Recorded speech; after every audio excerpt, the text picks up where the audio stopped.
الحمد للہ رب العالمین، الصلاۃ والسلام علی سید المرسلین وعلی آلہ واصحابہ اجمعین، اما بعد،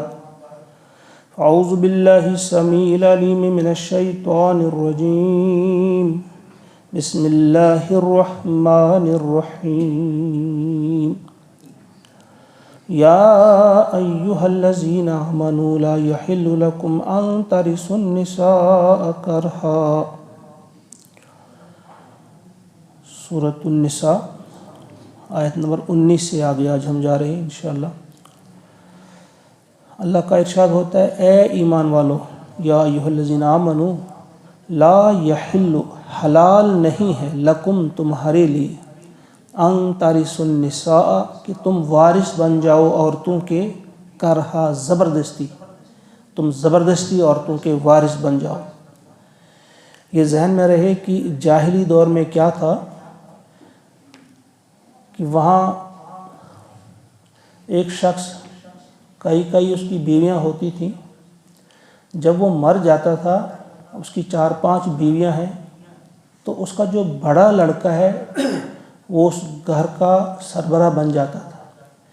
پھر اپنی جو اس کی سگی ماں ہے، اس کے علاوہ جو باقی مائیں تھیں، وہ ان کے زبردستی وارث بن جاتے تھے۔ پھر یا تو ان کو بیچتے یا نکاح کرتے ان کا، لیکن وہ مہر خود کھا جاتے تھے، زبردستی ان کو روک رکھتے تھے، انہیں کسی اور جگہ نکاح کرنے نہیں دیتے تھے جب تک نہ ان کی وہ مرضی بھی شامل ہوتی تھی، یا خود ان کے ساتھ نکاح کرتے تھے۔ اس کا حکم بھی آگے آئے گا کہ آپ اپنی سوتیلی ماں سے نکاح نہیں کر سکتے۔ تو یہ اس میں وہ حکم ہے کہ قطعاً تمہارے لیے حلال نہیں کہ تم زبردستی اپنی ان ماؤں کے یا ان عورتوں کے تم وارث بن جاؤ۔ وَلَا تَعْضُلُوهُنَّ، اور نہ روکو تم انہیں، لِتَذْهَبُوا بِبَعْضِ مَا آتَيْتُمُوهُنَّ، اور یہاں سے آگے اب بیویوں کے بارے میں ہے کہ اگر تم اپنی بیویوں کو طلاق دے دو، چھوڑ دو انہیں، تو پھر انہیں زبردستی مت روکو انہیں، لِتَذْهَبُوا بِبَعْضِ مَا آتَيْتُمُوهُنَّ، اس وجہ سے کہ آپ کچھ ان سے لے لینا چاہتے ہیں، ما آتیتموہن، جو کچھ آپ نے ان کو دیا ہو، یعنی جو بھی آپ نے ان کو دیا ہو، آپ ان میں سے کچھ لینا چاہتے ہیں، کچھ لے کر پھر آپ انہیں چھوڑنا چاہتے ہیں۔ اللہ، مگر، ان، کہ یأتین، وہ مرتکب ہوں، بفاحشۃ مبینہ، کسی کھلی بے حیائی کی۔ ہاں، اگر کھلے طور کسی بے حیائی کی وہ مرتکب ہوں تو ایسا کر سکتے ہو، ورنہ خوامخواہ میں آپ اپنی بیویوں کو اگر طلاق دو تو ان سے کوئی چیز لے نہیں سکتے، آپ ان کی کوئی چیز کھا نہیں سکتے جو آپ نے ان کو دیا ہے۔ وَعَاشِرُوهُنَّ، اور تم ان کے ساتھ گزران کرو، ٹھیک طرح سے زندگی بسر کرو، بالمعروف، معروف کے مطابق، یعنی اگر کوئی ان میں خامی ہے بھی، لیکن اس خامی کو نظر انداز کر کے ان کے ساتھ اچھے طریقے سے رہو۔ فَإِن كَرِهْتُمُوهُنَّ، پھر اگر تمہیں ناپسند ہو ان کی کوئی حرکت، ان کا کوئی کام، ان کی کوئی ایسی صفت ہو جو آپ کو پسند نہ ہو، کوئی عادت ایسی جو آپ کو پسند نہ ہو، یا ان کا حسن نہ ہو، یا کسی اور وجہ سے، فَعَسَىٰ، پس ممکن ہے، ان تکرہوا شیئا، کہ تم ناپسند کرو کسی چیز کو، وَيَجْعَلَ، اور رکھا ہو اللہ تعالیٰ نے، فیہ، اس میں، خیراً کثیرا، بہت بھلائی۔ اگر آپ کو اپنی بیوی میں سے کسی کوئی عادت ایسی جو آپ کو پسند نہیں ہو، اس کی کوئی شکل و صورت ایسی ہو، بالکل چھوٹے قد کی ہو، یا بہت زیادہ لمبے قد کی ہو، یا اس کی رنگت کچھ اور ہو، یا اس کی عادت کوئی خراب ہو، غلط قسم کی، ممکن ہے کوئی چیز آپ کو پسند نہ آئے، لیکن یاد رکھو ممکن ہے کہ اللہ تعالیٰ نے اس میں آپ کے لیے خیر کثیر رکھا ہو۔ وَإِنْ أَرَدْتُمْ، اور اگر تم نے ارادہ کر ہی لیا ہے، استبدال، بدل لینے کا، زوج مکان الزوج، بیوی کے بدلے میں دوسری بیوی لانا، یعنی اب اگر آپ نے دوسرا نکاح کرنے کی ٹھان ہی لی ہو اور پہلی بیوی کو طلاق دینے کا ارادہ پختہ کر ہی لیا ہو، تو پھر یاد رکھو، وَآتَيْتُمْ، اور جو تم نے دیا ہے، احداہن،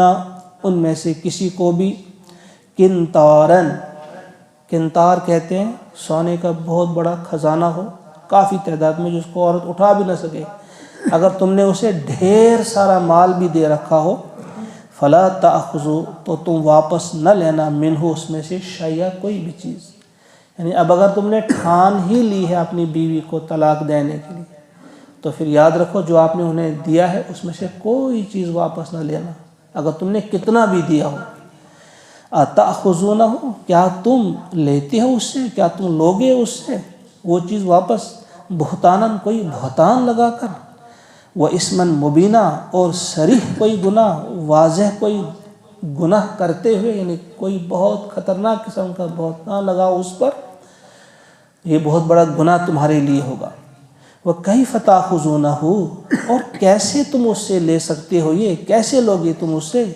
وَقَدْ أَفْضَى بَعْضُكُمْ إِلَىٰ بَعْضٍ، حالانکہ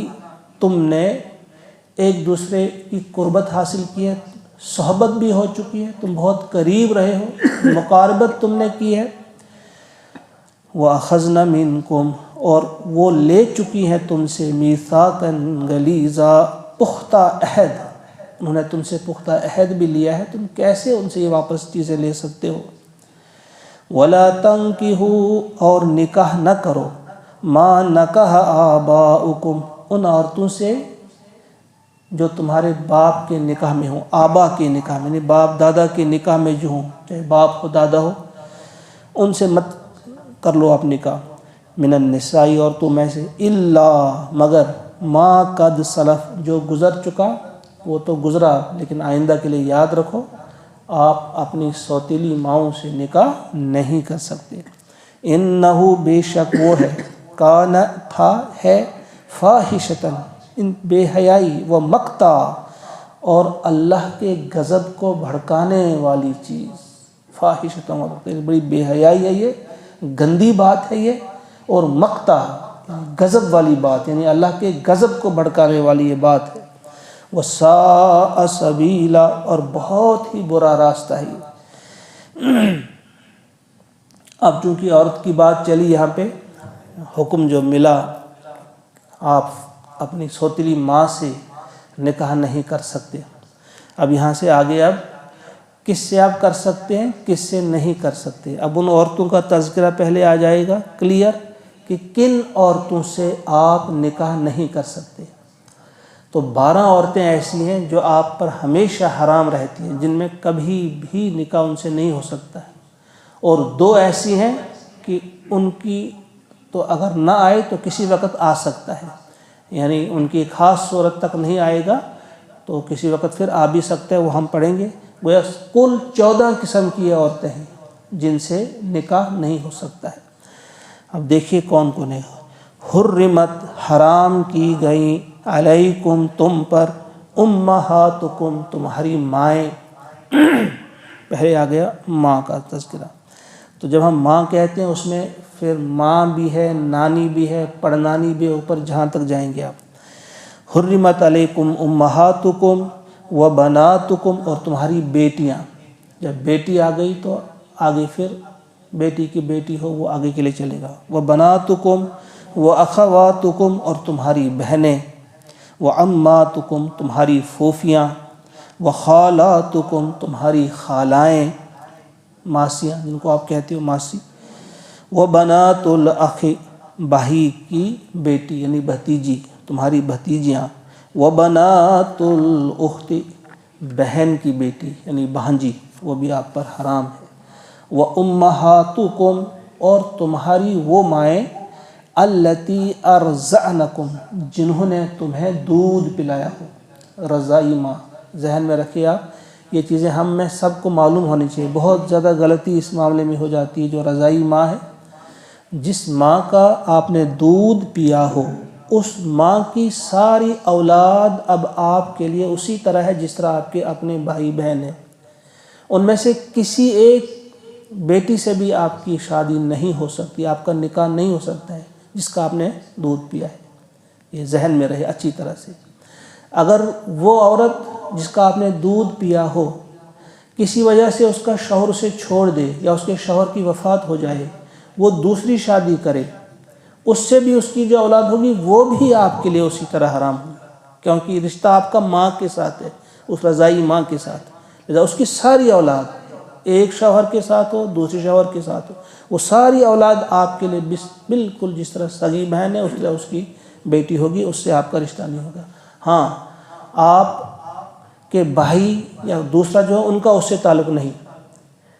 صرف آپ کا، آپ کے بھائی اس کے بھائی نہیں ہوئے، لیکن آپ اس کے سب بیٹوں کے، سب بیٹیوں کے بھائی ہو گئے۔ تو حرام کی گئی ہیں وہ مائیں بھی تم پر جن کا تم نے دودھ پیا ہو، وہ اخواتکم، اور وہ بہنیں من الرضاعتی جو تمہاری دودھ شریک بہنیں ہیں، دودھ شریک بہنیں بھی حرام کی گئی ہیں، یعنی ان کی بیٹیاں بھی، وہ ماں بھی، رضائی ماں ہو وہ بھی، اس کی بیٹی ہو وہ بھی۔ وَأُمَّهَاتُ نِسَائِكُمْ، اور تمہاری بیویوں کی مائیں جو ہیں، مدرس ان لا، وہ بھی تم پہ حرام ہیں۔ وَرَبَائِبُكُمْ، اور ربائب کسے کہا جاتا ہے؟ وہ ربائب التی فی حجورکم، جو جنہوں نے پرورش پائی ہو تمہاری گودوں میں، من نسائکم، تمہاری بیویوں میں سے،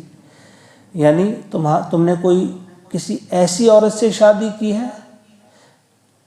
جس کا پہلے نکاح تھا، اب وہ جب آپ کی نکاح میں آئی تو اس کو وہاں سے ساتھ ہے بیٹی بھی، تو اس بیٹی سے بھی آپ نکاح نہیں کر سکتے۔ تمہاری بیوی کی بیٹی، وہ پہلے شوہر کی بیٹی، اسے ربائب کہا جاتا ہے، یعنی تمہاری وہ بیٹیاں جنہوں نے، تمہاری عورتوں کی وہ بیٹیاں جنہوں نے تمہاری گودوں میں پرورش پائی ہو، التی دخلتم بہن، لیکن یہاں شرط یہ ہے کہ وہ بیوی وہ ہے کہ جس سے تمہاری صحبت ہو چکی ہو، مقاربت ہو چکی ہو، رخصتی بھی ہوئی، مقاربت بھی ہوئی۔ فَإِن لَمْ تَكُونُوا دَخَلْتُمْ بِهِنَّ، پھر اگر ان کے ساتھ تمہاری صحبت نہیں ہوئی ہے، کسی وجہ سے صرف نکاح طے ہوا پھر رخصتی وغیرہ نہیں ہوئی، صحبت اگر نہیں ہوئی ہے، فَلَا جُنَاحَ عَلَيْكُمْ، پھر تم پر کوئی گناہ نہیں، کیونکہ مقاربت ہوئی نہیں، لہذا پھر ان کی بیٹیوں سے آپ وہ نکاح کر سکتے ہیں۔ وَحَلَائِلُ أَبْنَائِكُمْ، اور بیویاں تمہارے بیٹوں کی، تمہارے بیٹوں کی جو بیویاں ہیں ان سے بھی تم نکاح نہیں کر سکتے۔ الَّذِينَ مِنْ أَصْلَابِكُمْ، جو تمہاری پشت سے ہوں، یعنی تمہارے اپنے جو بیٹی ہوں، صلبی اولاد جو تمہاری ہو، اگر منہ بولا بیٹا ہو اس کی بیوی سے ہو سکتا ہے، لیکن اگر آپ کی صلبی اولاد ہے، آپ کا اپنا بیٹا ہے کوئی، تو اس کی بیوی سے تمہارا نکاح نہیں ہو سکتا۔ یہ آگے یہاں تک یہ پوری 12 آ جاتی ہیں۔ وَأَن تَجْمَعُوا، اب یہ دو اور ہیں کون؟ وَأَن، اور کی تجمعوا، تم جمع کرو، بین الاختین، دو بہنوں کو، یعنی دو سگی بہنیں ایک ساتھ آپ نہیں رکھ سکتے، لیکن یہ عارضی طور پہ ہوتا ہے، اگر کبھی ایسا ہوا کہ ایک بیوی کی وفات ہو جاتی ہے، اس کے بعد آپ اس کی بہن سے کر سکتے ہیں، ایک ساتھ جمع نہیں کر سکتے۔ الا ما قد سلف، مگر جو پہلے گزر چکا وہ تو گزر چکا۔ ان اللہ کان، بے شک اللہ تعالی ہے، غفور الرحیم،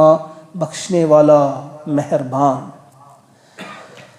یہ 13 ہوگی۔ 14ویں سورت کون سی ہے؟ والمحصنات، اور وہ عورتیں بھی، من النساء، عورتوں میں سے وہ عورتیں بھی جو محصنات ہوں، حصن کہتے ہیں عربی میں قلعے کو، قلعہ، فورٹ، وہ عورتیں جو کسی کے نکاح میں ہوئے، حصار نکاح میں، ان کو محصنات کہا جاتا ہے، جو کسی کے نکاح میں ہوں وہ بھی آپ کے لیے حلال نہیں۔ ہاں، جب وہ ان کو طلاق دے دیں تو اس کے بعد وہ جو عدت گزاریں تو پھر ہو سکتا ہے۔ تو یہ پوری 14 ہو گئی۔ والمحصنات من النساء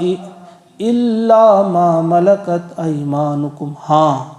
جو آپ کی ملک یمین میں آ جائیں، جن کے تم مالک ہو جاؤ، یعنی ان کے ساتھ آپ کر سکتے ہو، لیکن جو تمہاری ملکیت میں آ جائیں۔ کیسے؟ جنگ میں جو عورتیں گرفتار ہوتی تھیں وہ پھر ان کو باندیا بنایا جاتا تھا، پھر ان کو تقسیم کیا جاتا تھا، ان کے لیے ضروری نہیں کہ ان کو پہلے والے شوہر طلاق دیں، وہ خود بخود وہ طلاق واقع ہو جاتی ہے۔ کتاب اللہ علیکم، یہ تم پر اللہ کا حکم ہے۔ وَأُحِلَّ اور حلال کی گئی ہیں لکم تمہارے لیے ما وراء ذالکم ان کے علاوہ ساری عورتیں، ان کے علاوہ کسی بھی عورت سے تم نکاح کر سکتے ہو، بس یہی 12 مستقل طور اور 2 جو ہیں ان کے علاوہ ہیں۔ ان تبتغوا مگر ایک شرط لگائی ہے کہ یہ باقی کسی سے بھی تم نکاح کر سکتے ہو، شرط یہ ہے ان کہ تبتغوا تم چاہو انہیں بے اموالکم اپنے مالوں سے، یعنی حق مہر ادا کرنا ہی کرنا ہوگا، مہر کے بغیر نہیں۔ محسنین اور دوسری شرط ایک یہ کہ مہر بھی ضروری دینا ہوگا، اور دوسری شرط یہ ہے کہ وہ محسنین ہوں، یعنی حصار محسنین، پھر حسن آ گئے ادھر، یعنی قید کون سی، یعنی قلعے میں لانا ہوگا آپ کو، حصار نکاح میں لانا ہوگا انہیں، غیر مصافحین ایسا نہ ہو کہ خالص وہ ہوس رانی کے لیے نہ ہو، نہ کہ ہوس رانی کے لیے آپ ایسا کریں۔ صفن بہانے کو کہتے ہیں، یعنی پانی بہانے کو، یعنی صرف عیش کرنے کے لیے نہیں، گویا جب نکاح کریں گے آپ ان سے یہ عارضی نہ ہو، چلو جی 10 دن کے لیے کریں، چلو جی سال کے لیے کریں، یہ قید نہیں ہو۔ اگر آپ کسی سے نکاح کریں گے اور یہ شرط بھی لگائیں گے کہ 1000 کے لیے 1000 سال کے لیے ہم کرتے ہیں، تو وہ نکاح ہوتا ہی نہیں، اس میں ہوتا ہے مکمل ہمیشہ کے لیے،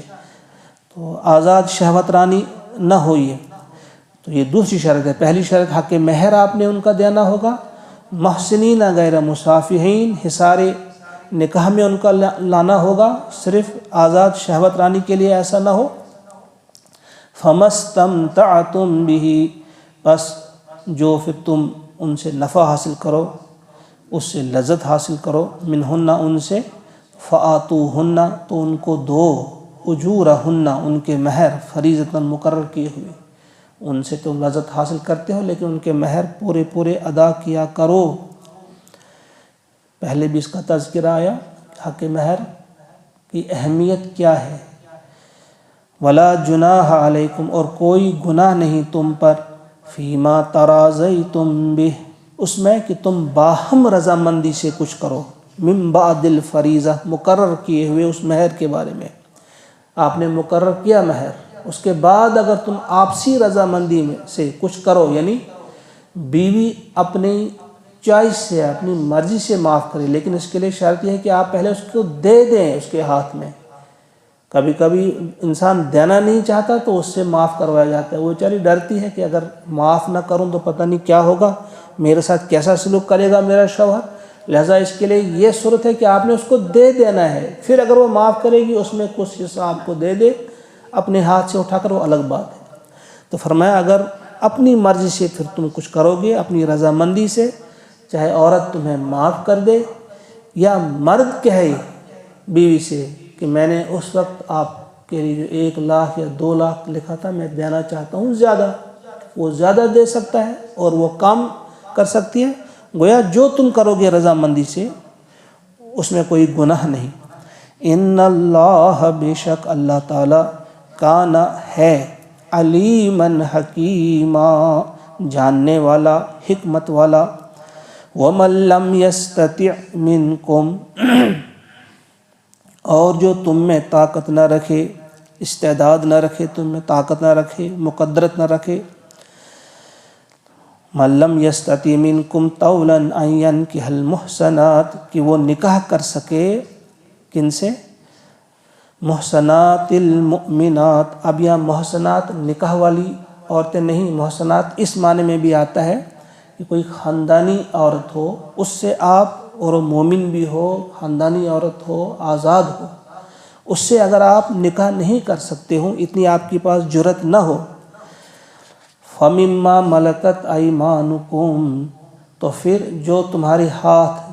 جن کے مالک ہو جائیں، جو آپ کی ملک یمین میں ہوں، من فتیاتکم تمہاری جو کنیزیں ہوتی ہیں، المؤمنات مگر مومن کنیز ہو، باندی ہو، لونڈی ہو، اگر آزاد عورت سے آپ نکاح نہیں کر سکتے، خاندانی عورت سے آپ نکاح نہیں کر سکتے، تو پھر کسی باندی سے آپ کر سکتے ہیں جو مومنہ ہو، پھر آپ اس سے کر سکتے ہیں۔ واللہ عالم بایمانکم کبھی کبھی ذہن میں آتا ہے کہ بھئی یہ باندی ہے، میں آزاد ہوں، میں اس سے بڑا ہوں، پتہ نہیں کیا، تو اللہ تعالیٰ فرماتے ہیں اللہ تعالیٰ زیادہ جانتا ہے بی ایمانکم، تمہارے ایمان کو، یعنی ایسے. اور دوسری بات بعضکم من بعض، تم تو سب ایک ہو، سب آدم کی اولاد ہو، تم سب برابر ہو.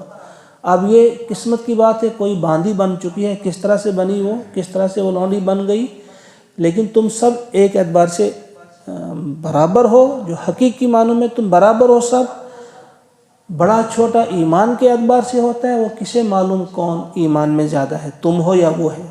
واللہ عالم بایمانکم، تمہارے ایمان کو تو اللہ ہی بہتر جانتا ہے، ورنہ تم تو سب ایک دوسرے سے ہو، یعنی تم سب ایک ہو. فانکحوہن، تو پھر تم ان سے نکاح کر لو، باذن اہلہن، ان کے مالک کی اجازت سے، ان کے مالک کی اجازت سے تم ان کے نکاح کر لو. جس طرح سے حضرت یاسر جب یمن سے آئے تو مکہ ہی میں وہ مستقل رہائش انہوں نے اختیار کی، تو پھر حضرت سمیہ رضی اللہ تعالیٰ عنہ سے انہوں نے نکاح کیا. حضرت سمیہ جو تھی ابو جہل کے ایک چاچا تھے، بڑے شریف النفس چاچا، وہ ان کی کنیز تھی. انہوں نے اس کی اجازت سے، جس طرح یہاں کہا گیا کہ اس کی اجازت سے آپ کو کرنا ہوگا، جو اس کا مالک ہوگا، تو اس کی اجازت سے ان کا نکاح ہو گیا. پھر ان کے ہاں بیٹا پیدا ہوا حضرت عمار. تو ایک بڑا مشہور کنبہ ہے، آپ نے سنا ہوگا ان کے بارے میں، حضرت عمار بن یاسر، حضرت یاسر اور حضرت سمیہ. جب ابو جہل کا وہ چاچا وفات پا گیا تو پھر ابو جہل نے ان پر کس قسم کے وہ ستم ڈھائے، وہ آپ سب جانتے ہیں، کتنی زیادتی ان کے ساتھ کی. فانکحوہن باذن اہلہن، تو پھر ان کے ساتھ آپ نکاح کر سکتے ہو ان کے مالک کی اجازت سے. وآتوہن، اور ان کو دو اجورہن، ان کے مہر، بالمعروف، معروف طریقے سے، دستور کے مطابق. محصنات غیر مصافحات، اور یہاں بھی قید لگا لی، وہ قید نکاح میں ان کو لانا ہوگا، حصار نکاح میں لانا ہوگا. محصنات غیر مصافحات، اور صرف وہ مستی نکالنے والیاں نہ ہوں، یعنی صرف آپ عیش کرنے کے لیے، انجوائے کرنے کے لیے، چند دنوں کے لیے، چند مہینوں کے لیے، ایسا نہ ہو. اور نہ ولا متخذات اخدان، اور نہ چوری چھپی آشنائی کرنے والیاں ہوں وہ، یعنی سب کو معلوم ہونا چاہیے کہ یہ فلاں کے نکاح میں ہے، اور وہ نکاح میں ہوں، وہ ایسی دوستی نہ ہو جو گندی قسم کی دوستی ہو ایسی. فَإِذَا أُحْسِنَّ، پس جب وہ نکاح میں آ جائیں. فَإِنْ أَتَيْنَ، پھر اگر وہ کریں، بِفَاحِشَةٍ، کوئی بے حیائی کا کام، فَعَلَيْهِنَّ، تو ان پر ہوگا نصف ما علی المحصنات، جو آزاد عورتوں پر ہوتا ہے، من العذاب، عذاب، سزا. یہ باندیوں کے لیے ایک تخفیف، یعنی اگر ان سے زنا ہو جائے تو انہیں وہ سزا ملے گی جو آزاد عورتوں کو دی جاتی ہے، اس کا آدھا. یعنی آزاد عورت کے لیے اگر 100 کوڑے ہیں تو انہیں 50 کوڑے. اس کی وجہ کیا ہے؟ اس کی وجہ یہ ہے کہ یہ باندی جو ہوگی اس کی کیسی تربیت ہوگی. کسی کے گھر میں جو رہی ہے باندی بن کر، ممکن نہیں کہ اس کو جو تربیت ہونا چاہیے تھی وہ اسے تربیت ملی ہوگی، لہذا اس کے لیے یہ رعایت ہے کہ اس کے لیے سزا عادی ہوگی. ذالک، اب یہ جو ہے اذن نکاح، آپ نکاح کر سکتے ہو. یہ کن کے لیے اجازت ہے؟ لمن خشیہ، جسے ڈر ہو، جسے خشیت ہو، جسے خوف ہو، العنت، کہ اس سے کہیں زنا سرزد نہ ہو جائے، اس کے لیے اجازت ہے یہ، منکم، تم میں سے. یعنی سب کے لیے اجازت نہیں کہ وہ باندیوں سے نکاح کرے. جو بہت مجبور ہو، جسے خطرہ ہو کہ شاید یہ زنا میں مبتلا ہو جائے گا، پھر وہ باندی سے کر سکتا ہے. وَأَن تَصْبِرُوا، اور اگر تم صبر ہی کرو، خیر لکم، یہ زیادہ بہتر ہے. اس کی وجہ یہ ہے کہ اس وقت جو باندیاں تھیں ان کا جو چال چلن زیادہ اچھا نہیں ہوتا تھا، اس لیے پسند نہیں کیا گیا ایک اچھے انسان کے لیے کہ وہ باندی سے نکاح کرے، کسی کنیز سے نکاح کرے، یہ پسند نہیں کیا گیا. ہاں اگر کسی کو خطرہ ہو کہ وہ بدکاری میں مبتلا ہو سکتا ہے تو اس کے لیے یہ اجازت دی گئی، ورنہ کہا گیا اگر صبر ہی کرو تو تمہارے لیے بہتر ہے. واللہ غفور الرحیم، اور اللہ تعالیٰ بخشنے والا اور رحم فرمانے والا ہے. یرید اللہ لیبین، چاہتا ہے اللہ تعالیٰ لیبینا کہ وہ بیان کر دے لکم تمہارے لیے. پوری سورہ نساء جو ہے اس کے بارے میں حضرت عائشہ صدیقہ رضی اللہ تعالیٰ عنہ فرماتی کہ میرے سامنے پوری صورت نازل ہوئی ہے. اور حضرت عبداللہ ابن مسعود رضی اللہ تعالیٰ عنہ فرماتے ہیں کہ یہ جو آیتیں ہیں جو اب میں پڑھنے جا رہا ہوں یرید اللہ لیبینا، یہ والی آیت اس کے بعد والی آیت، کہا یہ اتنی محبوب ہے مجھے کہ دنیا کی کوئی بھی چیز جو ہے، دنیا یا دنیا کی کوئی بھی چیز اس سے زیادہ محبوب ہے مجھے یہ آیت. کیوں ہے؟ اب دیکھیے کیسے ہیں یہ. یرید اللہ، اللہ تعالیٰ چاہتا ہے لیبین لکم کہ وہ بیان کرے تمہارے لیے، وہ یہدیکم اور تمہیں ہدایت دے، سنن طریقوں کی، الذین من قبلکم جو تم سے پہلے گزرے ہیں ان لوگوں کی ہدایت دے، ان لوگوں کا راستہ تمہیں دکھا دے. وَيَتُوبَ عَلَيْكُمْ اور توجہ کرے تم پر، اور تم پر یعنی تمہاری توبہ قبول کرے. یتوب علیکم، جب تابہ علیہ آتا ہے نا توبہ قبول کرنے کے لیے آتا ہے. توبہ الا جب آئے گا کے ساتھ تو توبہ کرنا، ہم کہتے ہیں توبو الی اللہ، اللہ سے توبہ کرو، اللہ کی طرف پلٹ آؤ. جب تابہ علیہ ہوگا تو اللہ تعالیٰ توبہ قبول کرتا ہے. یہاں وہ یتوب علیکم یعنی اللہ تعالیٰ چاہتا ہے کہ تمہاری توبہ قبول کرے. یہ بڑی خوشائن بات ہے. یعنی یہ بہت خوش ہوئے تھے حضرت عبداللہ ابن مسعود کہ دیکھو یہ کتنی پیاری آیت ہے کہ اللہ تعالیٰ چاہتا ہے ہماری توبہ قبول کرنا. اب ہم کتنے بدبخت ہوں گے اگر ہم توبہ نہ کریں. واللہ علیم حکیم اور اللہ تعالیٰ جاننے والا اور حکمت والا ہے. واللہ یرید پھر فرمایا اور اللہ تعالیٰ چاہتا ہے ان یتوب علیکم کہ وہ تمہاری توبہ قبول کرے. یعنی تکرار کے ساتھ بار بار. نہیں اللہ کتنا مہربان ہے. ہم کسی سے اگر کوئی غلطی ہو جائے نا ہم اسے دور رکھتے ہیں، ہم ان کے ساتھ بات بھی پسند نہیں کرتے ہیں، پسند کرنا کہ کیوں ان کے ساتھ بات کی جائے، یہ گندا انسان ہے، اس نے یہ کیا، اس نے وہ کیا. لیکن اللہ تعالیٰ کتنا مہربان ہے، وہ کہتا ہے کتنی بھی غلطیاں تم سے ہو جاؤ لیکن پھر بھی میں چاہتا ہوں تمہاری توبہ قبول کرنا، تو لہٰذا ہمیں توبہ کرنی چاہیے. واللہ یرید ان یتوب علیکم اور اللہ چاہتا ہے کہ تمہاری توبہ قبول کرے. اس کے برعکس وَيُرِيدُ الَّذِينَ اور چاہتے ہیں وہ لوگ یتبعون جو پیروی کرتے ہیں الشہوات خواہشات کی، جو خواہشات نفس کی پیروی کرتے ہیں وہ کیا چاہتے ہیں ان تمیلو کہ تم پھر جاؤ، تمہیں مائل کریں، وہ مائلاً عظیما بہت زیادہ مائل کریں، یعنی تمہیں ان گندے کاموں کی طرف لگائیں، فحاشی کی طرف، بے حیائی کی طرف. آج آپ دیکھتے ہیں آزادی نسواں کے نام پہ عورتوں کے حقوق کے نام پہ کیا کیا کہا جاتا ہے کہ یہ عورت میرا جسم میری مرضی، چاہے وہ لباس میں چاہوں پہنوں، جب چاہوں باہر نکلوں، جہاں چاہوں وہاں جاؤں، یہ میری مرضی ہے. وہ اس قسم کی اس طرح سے پروموٹ کیا جاتا ہے، اس طرح سے عام کیا جاتا ہے اس چیز کو. ان کی ایک یہ اللہ کا صاف ارشاد ہے کہ اللہ تعالیٰ تمہاری توبہ قبول کرنا چاہتا ہے اور یہ لوگ تمہیں فحاشی، بے شرمی اور بے حیائی کی طرف دھکیلنا چاہتے ہیں. آج تو انتہا پر یہ ہے، ابلیس اور ابلیسی کارندے جو ہیں وہ لے جانا چاہتے ہیں گندے ان کاموں کی طرف. فرمایا کہ یہ لوگ جو ہیں یہ جو شہوات کی پیروی کرنے والے یہ چاہتے ہیں کہ تم بھی ان کاموں میں پڑ جاؤ. یرید اللہ تعالیٰ چاہتا ہے ان یخفف کہ وہ ہلکا کر دے عنکم تم سے، یعنی تم سے تمہارے بوجھ ہلکا کرنا چاہتا ہے. وخلق الانسان اور پیدا کیا گیا ہے انسان ضعیفا کمزور، انسان کمزور پیدا کیا گیا ہے. اگر یہ بوجھ کم نہ کیا جائے، اگر ان سے تمہیں دور نہ رکھا جائے تو تم سے کوئی بھی غلطی ہو سکتی ہے، کسی بھی قسم کی گندی عادتوں میں پڑ سکتے ہیں اور اپنی عاقبت خراب کر سکتے ہیں. اب یہ سب چیزیں جو بیان کی گئی یہ کب انسان کر سکتا ہے؟ اللہ کے ان احکامات کی پیروی کب کر سکتے ہیں؟ اللہ تعالیٰ کی نافرمانی سے کب بچ سکتا ہے؟ اس کے لیے بہت ضروری ہے کہ ہم جو کھائیں وہ حلال اور پاک ہو. اس لیے اب وہی حکم کیا جا رہا ہے کہ دیکھو سنو، یا ایھا الذین آمنوا اے ایمان والو، لا تأکلوا مت کھاؤ تم اموالکم بینکم آپس میں ایک دوسرے کے مال بالباطل باطل طریقے سے، غلط طریقے سے ایک دوسرے کے مال مت کھاؤ، رشوت نام دو یا آپ اس کے لیے کمیشن نام دو یا محنت نام دو، کوئی بھی، یا غلط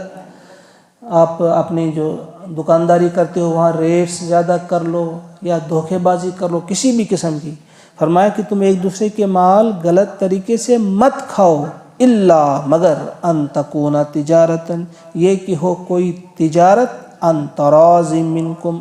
آپسی رضامندی سے جو آپ کرتے ہو آپ وہ آپ کر سکتے ہو۔ دوسری بات ولا تقتلوا انفسکم اور تم آپس میں ایک دوسرے کو قتل بھی مت کرو، اس کی دو معنی ہیں، اپنے آپ کو قتل مت کرو یعنی خودکشی بھی حرام ہے، کچھ مفسرین نے اس کا مطلب لیا ہے کہ خودکشی کے لیے ہے، یہ صحابہ سے بھی یہ منقول ہے، اس سے انہوں نے مراد لیا خودکشی بھی، اور یہ بھی ہے ولا تقتلوا انفسکم ایک دوسرے کو تم قتل نہ کرو، ناحق قتل کرنے سے بھی یہاں پہ روکا گیا ہے۔ ان اللہ بے شک اللہ تعالیٰ کان ہے بکم تم سے رحیمہ رحیم، تم پر رحیمہ، بے شک اللہ تعالیٰ تم پر رحیم ہے، مہربان ہے۔ وَمَن يَفْعَلْ اور جو کرے گا ذَلِكَ ایسا عدواناً زیادتی کرتے ہوئے وظلماً اور ظلم کرتے ہوئے فَسَوْفَ پس ان قریب نُصْلِيهِ ہم اس کو ڈالیں گے نارا آگ میں، ان قریب ہم اسے آگ میں جھونک دیں گے۔ وَكَانَ ذَلِكَ تو انسان سوچتا ہے کہ اللہ تو بہت رحیم ہے، کیا وہ ایسا کرے گا؟ عام طور پہ شیطان کا ایک یہ بھی ہے نہ سناؤ کہہ رہی کچھ بخشنا ہو سو بخشی ٹھیک چھو، انسان سوچنا کہہ رہا پیج پیٹ، اللہ تعالیٰ فرماتے ہیں وَكَانَ ذَلِكَ اور یہ کرنا اللہ اللہ پر آسان ہے، یسیرا وَكَانَ ذَلِكَ اللہ یسیرا یہ اللہ کے لیے آسان ہے، یعنی اسے طاقت بھی ایسا کرنے کی اور وہ کرتا ہے ایسا، یہ یوں ہی بیان نہیں کیا گیا ہے، یہ شیطانی وسوسہ جو عام کرتے ہیں کہ کیا ہے جہنم روبہ دابہ بے لکھے، روبہ دابہ نہیں ہے، یہ حقیقت اللہ کا کلام ہے، فرمایا اللہ کے لیے آسان ہے۔ اب اس آیت کے بارے میں بھی عبداللہ ابن مسعود جو اب آ رہی ہے اس کے بارے میں بھی کہا کہ یہ بھی ان آیتوں میں ہے،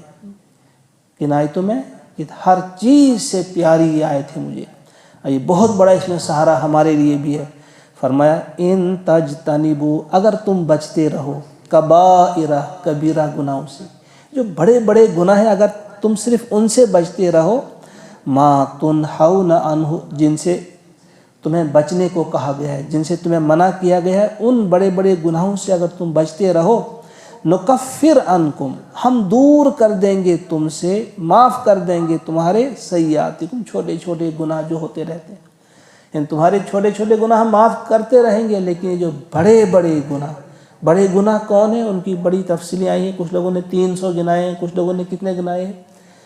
تو یہ جو بڑے گناہ ہیں جن پر وعید آئی ہو، جن پر اللہ تعالیٰ نے سنایا کہ اس پر عذاب ہے، اس پر اتنی سختی ہے، وہ بڑے گناہ ہیں۔ فرمایا اگر تم ان بڑے گناہوں سے کبیرہ گناہوں سے بچو گے تو چھوٹے چھوٹے گناہ ہم معاف کر دیں گے، اور وَنُدْخِلْكُمْ اور ہم تمہیں داخل کریں گے مدخلاً کریما عزت والے مقام، یعنی ایسی جگہوں میں جہاں آپ کو عزت ملے گی، ہر چیز ملے گی اور عزت بھی ملے گی وہاں سے۔ اللہ تعالیٰ سے دعا ہے کہ وہ ہم سب کو ان عزت والے مقامات میں ہم سب کو بھی داخل کرے، پروردگار ہماری خطاؤں سے درگزر کرے، ہمارے چھوٹے بڑے سب گناہوں کو پروردگار معاف کر دے، ہمیں توبہ کی توفیق یہیں پہ ملے۔ اللہم اجعل القرآن ربیع قلوبنا ونور ابصارنا وشفاء صدورنا وذهب همومنا وغمومنا وصلی اللہ وسلم علی سیدنا ومولانا محمد وآلہ واصحابہ اجمعین برحمتک یا ارحم الراحمین۔ السلام علیکم۔